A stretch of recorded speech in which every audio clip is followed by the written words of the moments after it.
আওয়ামী লীগ সরকার পতনের 1 মাস পূর্তি উপলক্ষে রাজধানীতে বৈষম্য বিরোধী ছাত্র আন্দোলনের ডাকা শহীদী মার্চে মানুষের ঢল নামে। বৃহস্পতিবার দুপুরে ঢাকা বিশ্ববিদ্যালয়ের রাজু ভাস্কর্যের সামনে থেকে শিক্ষার্থীদের মিছিল শুরু হয়। এতে ঢাকার বিভিন্ন স্কুল, কলেজ ও বিশ্ববিদ্যালয়ের শিক্ষার্থী ও সাধারণ মানুষ অংশ নেয়। New Market, Science lab, Mirpur road হয়ে ধানমন্ডি, মানিক মিয়া এভিনিউ, ফার্মগেট, শাহবাগ দিয়ে কেন্দ্রীয় শহীদ মিনারে গিয়ে শেষ হয় শহীদী মার্চ।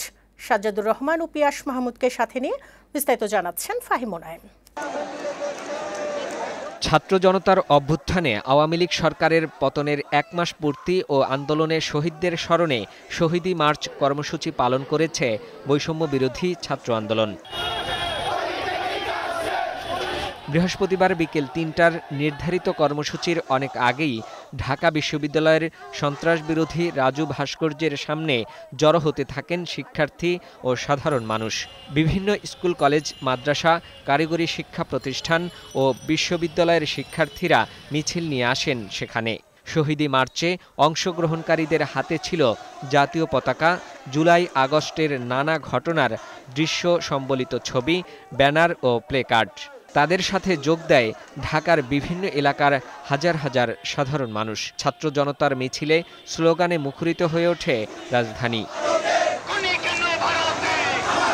ছাত্র আন্দোলনে আহতরা ও নিহত পরিবারের সদস্যরাও এই কর্মসূচিতে অংশ নেয়। তারা জানান, দেশের জন্য সন্তানের রক্ত দেয়া যেন বৃথা না যায়।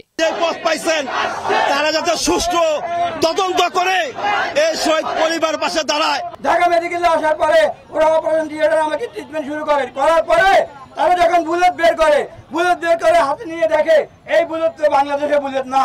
গার্মেন্টসের চাকরি করতো ছেলেটা, এবার ওষুধ আনতাম, এটাতে ঘর ভাড়া দিতাম, এইটা দিয়ে আমি সংসার চলতাম।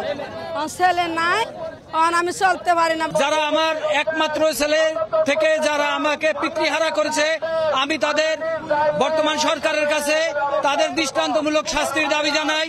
বেলা ৩টার কিছু পর রাজু ভাস্কর্য থেকে শুরু হয় শহীদী মার্চ।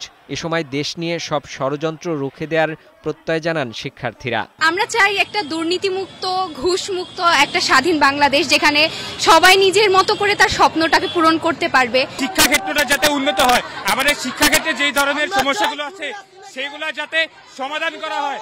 ওদের সবাই স্মরণ রাখুক, যেভাবে আমাদের আগেকার মুক্তিযোদ্ধাদের সবাই স্মরণ রেখেছে, এটাই আমরা। বিশ্ববিদ্যালয় ক্যাম্পাস থেকে শহীদী march Nilkhet, New Market, Science Lab, Kalabagan, Mirpur সড়ক হয়ে মানিক মিয়া এভিনিউ, ফার্মগেট, কারওয়ান বাজার, বাংলা মোটর, শাহবাগ হয়ে কেন্দ্রীয় শহীদ মিনারে গিয়ে শেষ হয় মানুষের জনস্রোত শহীদী মার্চ। পথে পথে এই মার্চে যোগ দেন বিপুল সংখ্যক সাধারণ মানুষ। তাদের হাতে শোভা পেয়েছে জাতীয় পতাকা, নানা প্ল্যাকার্ড, শহীদদের ছবি। গত জুলাই মাসের 5 তারিখ ছাত্র জনতার আন্দোলনের মুখে পতন ঘটে শেখ হাসিনার সরকারের। স্বৈরশাসন থেকে মুক্ত হওয়ার নতুন বাংলাদেশকে বৈষম্যহীন দেশ হিসেবে গড়ে তোলার প্রত্যয় জানান তারা। ফাহিম মুনায়েম, বৈশাখী সংবাদ, ঢাকা।